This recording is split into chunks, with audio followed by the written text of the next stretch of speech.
Ahora, además de rehabilitar los centros educativos dañados, las autoridades capitalinas vigilan que los planteles que retoman sus actividades lo hagan bajo las medidas de seguridad estructural. Veamos. Las escuelas que aún no retoman sus actividades en la Ciudad de México lo harán hasta que cuenten con un dictamen técnico profesional que dé certeza sobre la seguridad de los alumnos. El titular de la Secretaría de Educación capitalina, Mauricio Rodríguez Alonso, señaló que aún faltan 60.349 estudiantes de escuelas públicas de nivel básico por regresar a las aulas, y lo harán en cuanto un director responsable de obra indique que las instalaciones son seguras luego de los sismos de septiembre pasado. Estamos pendientes de que toda escuela que se aperture exista la seguridad para que los niños no corran riesgo. Eso es lo primero.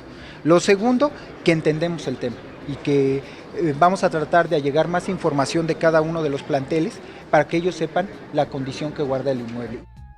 Después de comparecer ante la Comisión de Educación de la Asamblea Legislativa, el secretario de Educación indicó que no habrá cambios en el calendario escolar.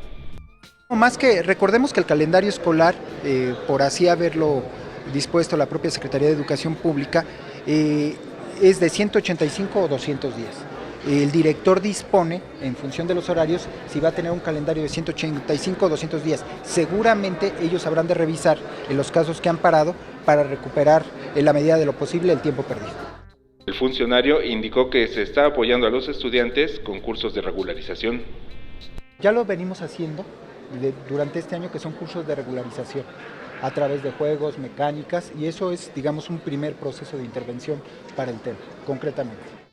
Añadió que otro tema es el bullying en las escuelas, ya que afecta a más de 18 millones de estudiantes de escuelas públicas y privadas, tanto de secundaria como de primaria, lo que requiere atención urgente a través de la implementación de acciones complejas de largo alcance. Con imágenes de Sergio Villanueva, Alberto Álvarez Santana, 21 Noticias.